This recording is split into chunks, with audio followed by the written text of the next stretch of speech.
Hi, I'm Zach Hunter, Sports Information Director for the BYU men's track and field team. I've had the privilege of working with many of the 9 current and former BYU Cougars headed to the 2024 Paris Olympic Games. These former BYU athletes headed to the Olympics have unique qualities and values that they have learned in their time in the BYU athletic system that can apply to anyone and help in everybody's own journey through life. Today we sit down with Kenneth Rooks. This is Cougar Gold. I just felt prepared. I just felt like, okay, I've done everything that I can. I'm ready for any kind of race scenario, and I'm gonna run my heart out. And if I win, I win. If I don't, I don't. The man who cannot be stopped. Kenneth Rooks is steadily becoming the biggest name in American steeplechase running. He competed for BYU, served a 2-year mission for the Church of Jesus Christ of Latter-day Saints in Uganda and Orem, Utah, before returning back to Provo to compete for the Cougars. In his time at BYU, Kenneth rose through the ranks, eventually winning the 2023 NCAA Outdoor Championship in the steeplechase. Weeks later, he took first at the USA Track and Field Outdoor Championships in a legendary come-from-behind win after falling down and getting back up. He then placed 10th at the World Athletic Championships in Budapest that August for Team USA. Kenneth returned for the 2023 cross-country season for BYU, where he became an All-American. He then signed a professional contract with Nike and placed first overall at the 2024 U.S. Olympic Trials to guarantee him a spot to Paris. Kenneth is an amazing individual and a friend of mine. He's very spiritually minded and sees the bigger picture outside of the sport. He's also a genius and earned the Elite 90 award at the 2023 NCAA Cross Country Championships, which means he had the highest GPA of anyone there. I'm excited for everyone to see inside the mind of an Olympian and really what makes Kenneth great. Here's our conversation. I am so happy to be here with you, Kenneth, today to talk about, we're going to talk about everything. We're going to talk about like how you got into running and your time here at BYU and your prep for the Olympics. So thanks for being here, man. You're welcome. I'm really happy to be here with you. And it's been a roller coaster the last few weeks. It's been awesome. Yeah, well, maybe let's just talk like where are you at right now? Obviously, this episode is going to come out when you're competing in Paris. Mm-hmm. Let's talk about we're about a month out, a month out. What's your training like right now? And I guess for the listeners at home, Kenneth is in the steeplechase in Paris in the Paris Olympic Games this year. But like, what is your training looking right now, a month out from the Olympics? What's it like? Yeah, so last week was ramping back up because the week after the trials was more of like a kind of recover kind of a week. And so last week was ramping up. This week is going to be my biggest week before we hit the trials. My hardest training is going to be this week, and then I'll have another big week next week, but then we'll go start toning it back a little bit, and just for the 2 weeks leading into the trials, into the Olympics. Whoops. I bet it's still kind of weird to say I'm headed to the Olympics. Yeah, it is. It is. I think that it's a little bit of a dream, and I was actually thinking about this earlier today because I've grown up watching the Olympics, and I love to watch the Olympics, and I love the opening ceremonies. I like to watch all the events. It's gonna be cool, but it's also gonna feel like what's going on when I like walk into another event and I'm watching it in person versus being on television, and then I'm also a part of it too. So it just feels like a dream right now, and it's awesome, and it's gonna keep sinking in every single day. I think it's even going to keep sinking in even after I compete. So it's pretty fun. Well, let me just ask you, like, what were those early Olympic memories when you were a kid? You're watching the Olympics. Do you have like an Olympic memory where you're like, oh, this was the first time that I saw the Olympics, or this was amazing? Yeah, I mean, I remember watching the 2008 Olympics. And there was a few different. I thought the opening ceremonies was cool. I thought that China did a great job with their opening ceremony. I thought I was 8. I thought it was really awesome. And I remember seeing Usain Bolt run. And I just love watching sports as a kid, and so it was just really exciting because then it was just there are so many sports you could watch. That's probably my earliest memory of the Olympics. And then I also remember in 2012, 2016, Evan Yeager doing the steeplechase. And I remember Matt Centrowitz winning the gold medal in the 1500. And I actually have a signed picture from him. Yeah. Cool. I got it my senior year when I went to Nike Cross Regionals. He was there, and so yeah. But those are some of my Olympic memories. But it is a little bit of a dream to actually be competing in the Olympic Games. Yeah. And I think it's kind of for me, when you were talking about turning on the TV and watching that, I think of watching it with my dad, where it's 3 hours long, those opening ceremonies. Yeah. You're going to have to be standing a long time in that boat, Kenneth, when it's coming down the river. That's a commitment in itself. Yes. Yeah. It's found out today that it's going to be a 4-mile stretch. So we're going to be there for a while. It's going to be awesome. I'm so excited. Yeah, that's what I'm excited for the most at the moment, is getting there and then being part of the opening ceremonies. Mm-hmm. And then I'm also excited about the race, but right now I'm excited about that just because I think I learned a little bit more about that today. But yeah, I'm really looking forward to it. Well, I kind of want to dive into a little bit of the nitty-gritty of what is the Olympics like, what are you expecting? Well, let's take a step back real quick and just talk about, how did you get into running? How did you get into steeplechase, which now BYU is people are saying steeplechase U.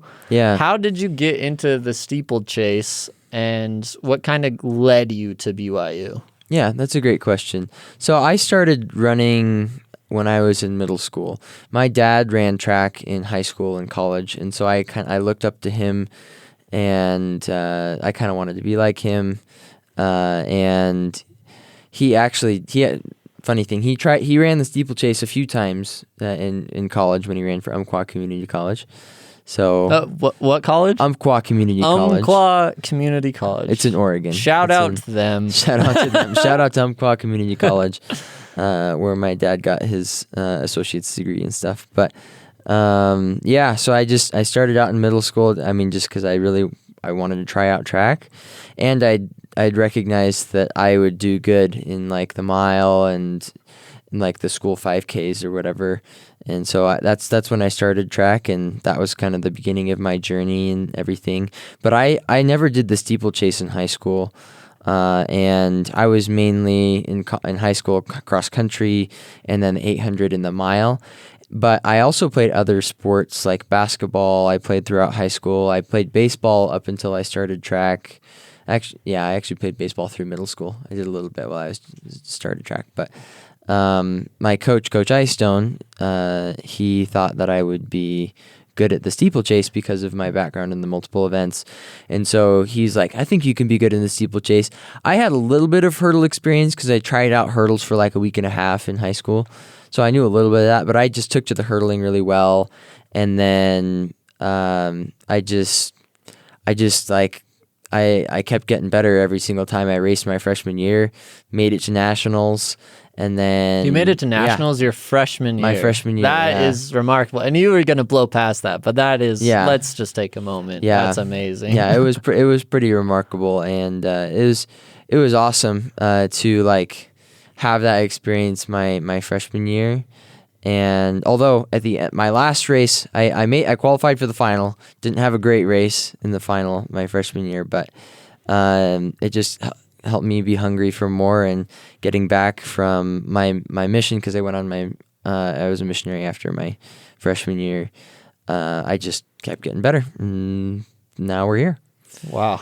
And there's so many things inside that you could spend an hour talking about. I did want to get your perspective, and I know your story a little bit, Kenneth, but So you had a successful freshman season. Yes. But you always had plans to go serve a mission. Was a part of you saying, hey, I have to, for those that don't know, a mission, you take 2 years off to go share the gospel about Jesus Christ. But really, you can't compete, you can't train, you get like 30 minutes to work out.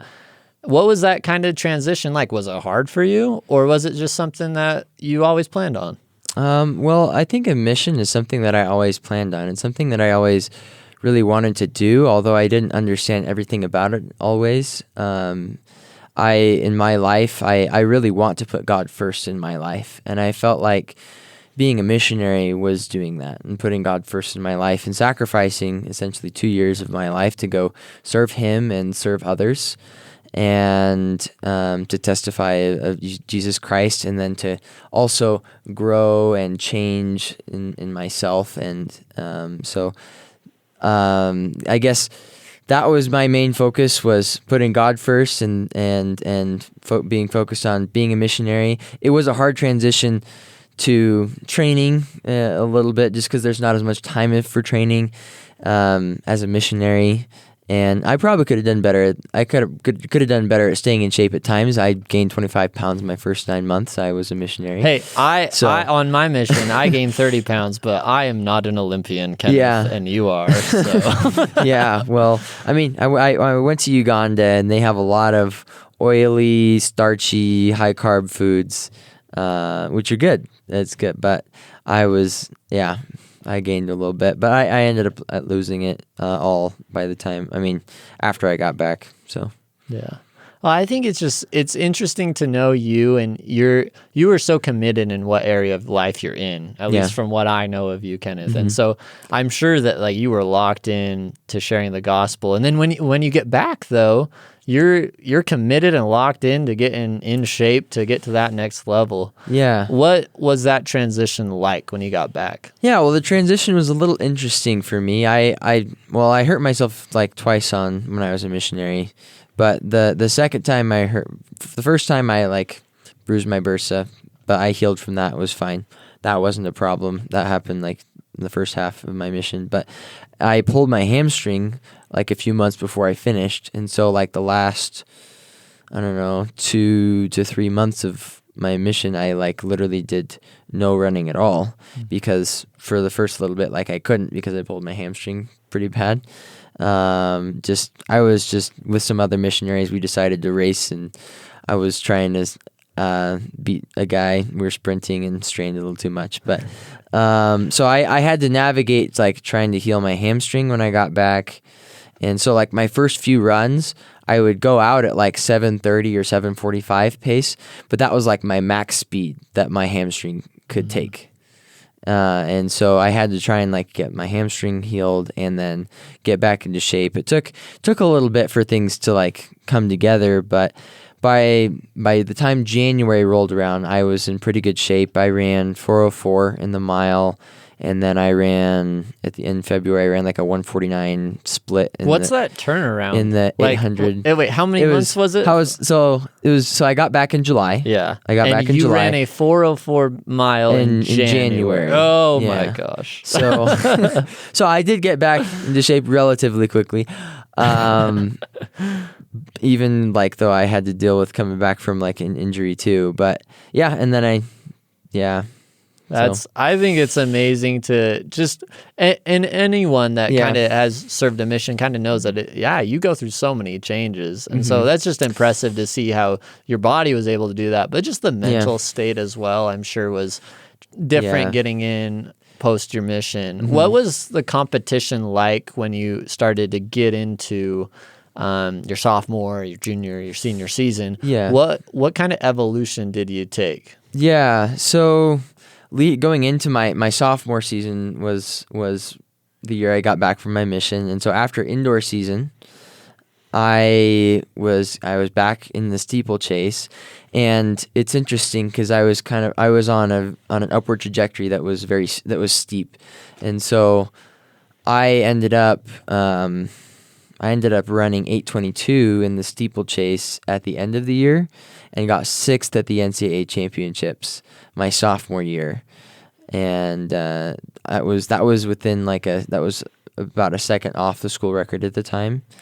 And then I ran at the U.S. Championships for the first time that year, qualified for the final. Final didn't go as good, but I qualified for the final.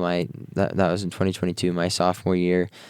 And then, and then in 2023, it was just getting in shape for cross country. It was my first year in cross country, which was awesome. It was fun. And cross country is a little bit of a different beast than track. And it took me that season of competing, like traveling for the first time, I think, to kind of like get my legs underneath of me, because in 2020, was it 2020? No, 2022 in the fall. My bad, sorry. 2022 in the fall, I was my first cross country season that I traveled for BYU. So that was technically my sophomore year. But I traveled, but I wasn't part of our top 7. And then I was part of our top 7 this last cross country season. I came back after the summer. And the summer where you the took summer, the USATF outdoor championships and the steeplechase, and then you said, "Hey, why don't I go run cross country a few more times?" That's true. Yeah, maybe we could talk about that a little bit. I mean, yeah. So at cross country 2022 led to indoor season where we actually broke the school record in the DMR. That's right. Which was really fun. Got to run the DMR at indoor nationals, and I ran the 1200 leg, ran a 252, which was awesome. And then, outdoor season, I knew because from the previous year, I'd gotten 6th and I'd run 822. I knew I had a shot to maybe win because I was in much better shape that year, I felt like. And because I'd run 822 and it was hard to kind of get races in college that have that kind of competition, coach got me signed up for the Sound Running Meet last year, and it was interesting. It was hard to get me into that meet actually because we entered me in a little bit later than everyone else, and at first they weren't going to let me in because we'd missed the deadline. But I didn't know that. Wow. Yeah, but Coach Icestone worked his magic, got me in, and throw a name around like Coach Icestone, Ed Icestone gets you places. Yeah, so he got me in, and like the mindset going into that race was just like, okay, well let's go out here, there's a shot we could break the school record here, and with some like really good competition, and I ended up winning. And I broke the school record around 8:17, and that was like, whoa! I just beat 2 Olympians in that race, and I just like broke the school record. It's like, wow, okay. At that point in time, it was like, okay, I might have a shot at making a world team this summer, but I also was like, okay, well, I also might have a shot at winning the NCAA championship, which at that time. Duncan Hamilton was probably the big favorite. I was another one of the favorites, but I hadn't raced Duncan that year until the NCAA championships, and he actually had gone out and run faster than me by himself later on, and so I knew that it was going to be tough to beat Duncan, but I felt prepared. I had confidence coming off of that Sound Running meet, and going into nationals, I felt like I was prepared for any kind of a race because I knew that my workouts were looking good. I'd been getting in better shape. I felt confident in my kick. Felt like if we went out slow or fast, I could be able to handle whatever race scenario came up. And so I went in with that confidence to the NCAA championships. And it's interesting, like that race was like. In the final, when I ran in the final, that's like the calmest I've ever felt before a race. Really, even in like post races, that you've done, like that race was that race. You were calm. I was just really calm. I just felt prepared. I just felt like, okay, I've done everything that I can. I'm ready for any kind of race scenario, and I'm gonna run my heart out, and if I win, I win. If I don't, I don't. But I just felt ready and prepared, and then went out in that race. We thought Duncan might try and go out a little slower and then start pushing the pace from 4 laps to go, and to just do like a long push to the finish, which is what he did. And so I was ready for that, because we talked about that and I knew how to respond. And I ended up winning, and it was nerve-wracking at the end of the race. I took the lead a little earlier than we planned, but I just felt like I had the momentum, and I just took the lead with 500 to go. And Duncan was on me until 200 meters to go. And then that's when he kind of broke. And then I ended up beating him by like 3 or 4 seconds or something like that. But yeah, that was an exciting race. I know I'm talking a lot about that right now. This is awesome. I'm just throwing that in there. The NCAA championship at BYU. It doesn't happen awesome. every day, Kenneth. So. Yeah, and that was awesome to become an NCAA champion, and then going into the U.S. championships, I knew I had a spot at being top 3, and so that's the mindset we were going into that race. Like, okay, well, I was qualified for the final, got into the final, and then it was just I knew that I'd beaten a lot of the guys earlier in that sound running meet who were also going to be at the U.S. championships, but I also knew that they were peaking for the USAs, and I was also peaking for USAs and as I guess well. For those that don't know, like peaking is like your training lines up where you will run the best at this time of the year. So yours was earlier. Yeah. So my original, like, I was supposed to run the best at the NCAA championships, but I think Coach Icestone, when I ran so well at sound, adjusted my training a little bit so that I could run my best at the U.S. championships as well. And so Coach helped me be ready for that. But I knew that everyone else was preparing to give their best for that day, and so I was ready for that. I was ready for them to give their best, for me to give my best. And is that nerve-wracking at all? I guess I think it's kind of interesting your situation, Kenneth, where you had 2 very successful, like abnormally successful than you had thought meets, and you had done really well. Did that pressure of, hey, everyone knows that I did insane, now I need to go do even better, did that get to you? Did it help or did it hurt?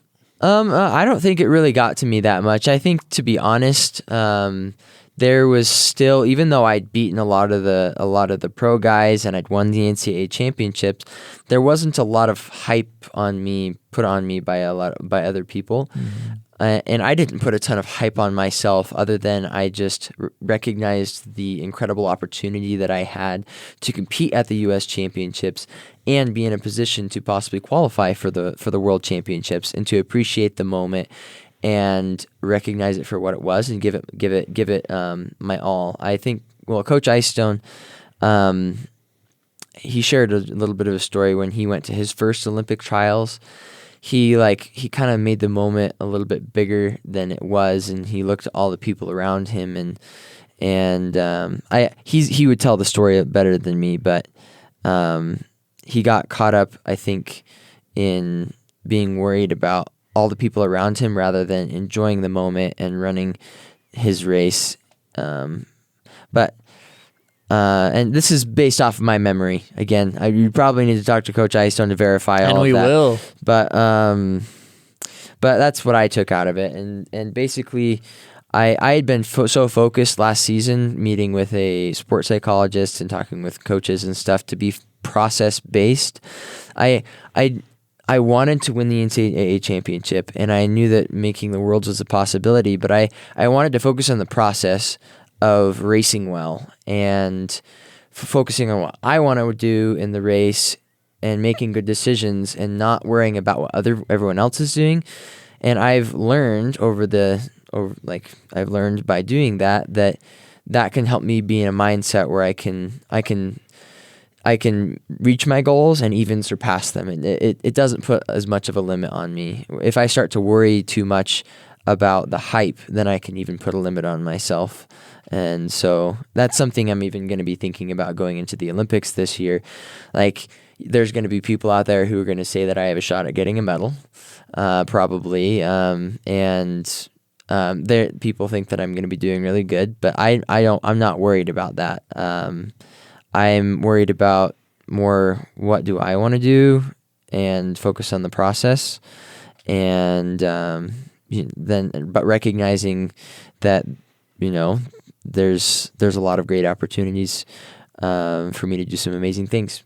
So, I think there's so much just like wisdom in that, what you just said about, I think anyone, athlete or not, can take from that is saying, like you just said, I appreciate the moment, the opportunity that I'm in.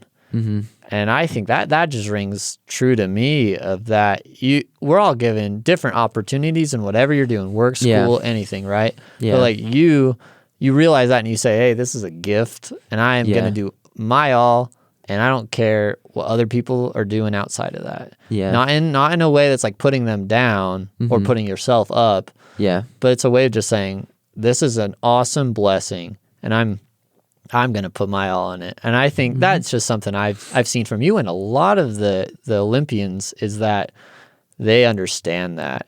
Yeah. And I think that's kind of why you guys are so successful. Yeah. So, okay, let's talk about the race itself. The famous race, Ken. Yes. You fall down. Yes. Everybody knows this. You're like in every like church lesson. Yeah, I know. So, okay, I'll walk it through the race. So you get in, and I'm going to totally get the laps wrong, and I'm sure all the track nerds will get me.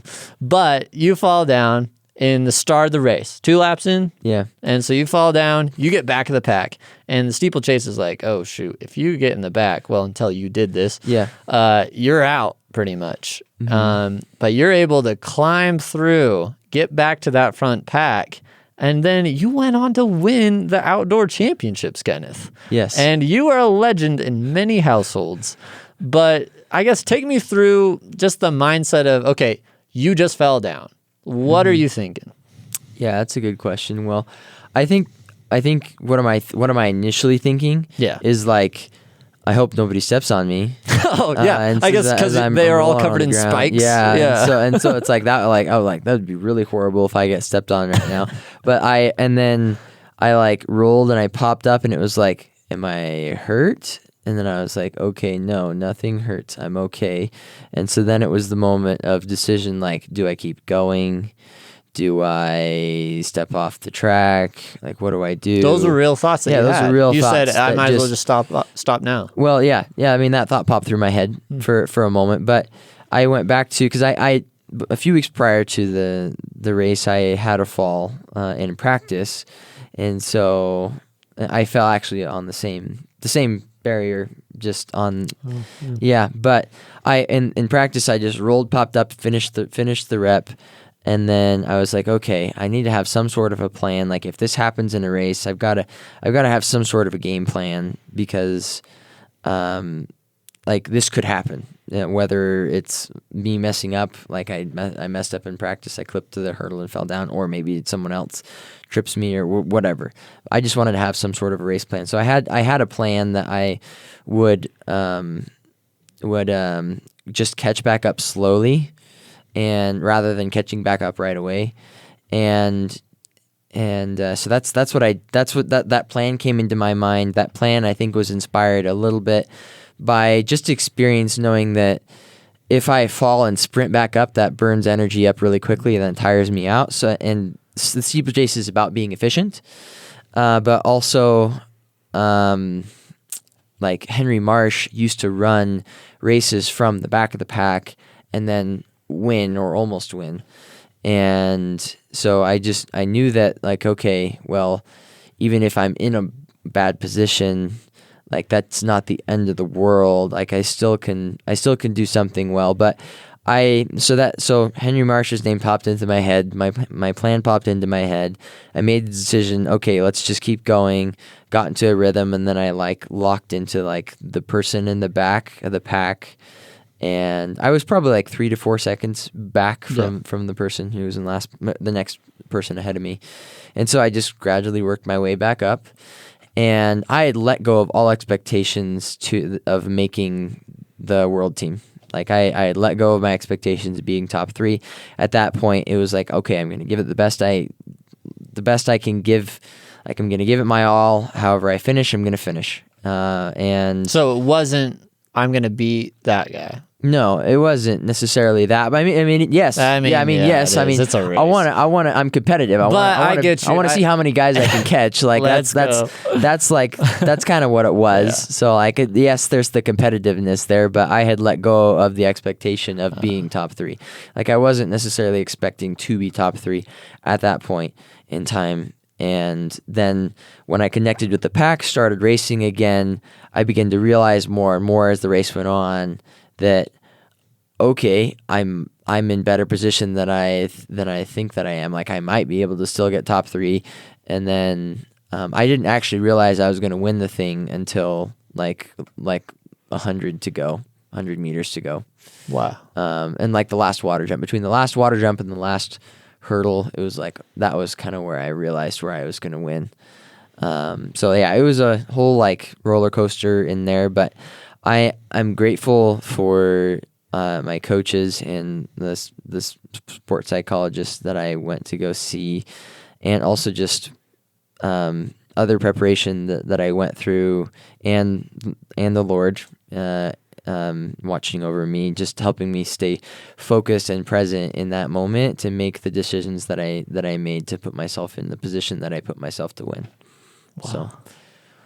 So I think we just got a little look into why you're so successful is because that mindset, I think you didn't just develop that during the race. You had been building that for years.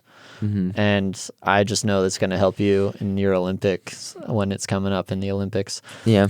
Don't want to keep you too long, but I do want to ask kind of a series of kind of rapid fire kind of questions. Okay. Okay. All right. So we'll jump into what is the most exciting piece of Olympic merch or gear that you get for free, I assume. With exciting stuff. I mean, I think the uniform is always pretty exciting. They're giving us bucket hats, which I like. I like bucket hats. I like the opening ceremonies and closing ceremony stuff. Okay, so this is a controversial subject. Yes. Is that we have the Ralph Lauren. Yes. I like it. I like it. We both talked before. We like it. It's great. I think it's awesome. But okay, it got the jeans though, and then the suit coat. But you're a fan. Yeah, I'm a fan. I think it looks nice. It is Kenneth Rooks approved. Yes. And that says something. Yes. Awesome. Okay. Here's another one. Who is one of the most underrated athletes, either BYU runner currently on the team or in the professional field, that you feel is underrated or just an amazing kind of person you want to shout out? Well, let's see. Underrated. I think Casey Klinger is underrated. He quietly sometimes does amazing. We don't talk about Casey Klinger enough, I don't think. What makes him so?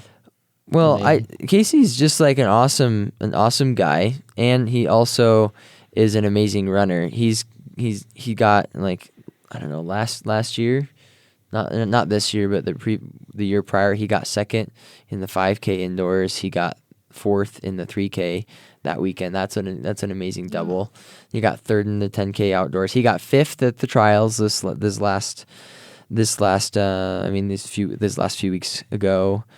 I think Casey.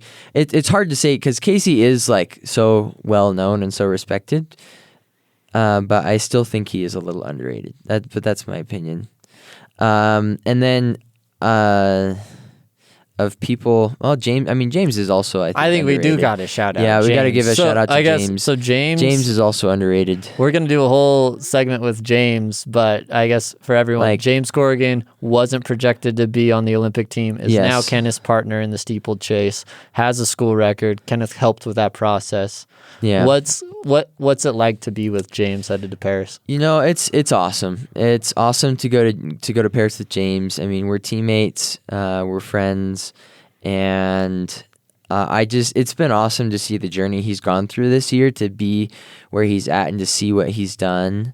I mean, at the beginning of the season, he was just like, he wanted to make it to nationals, and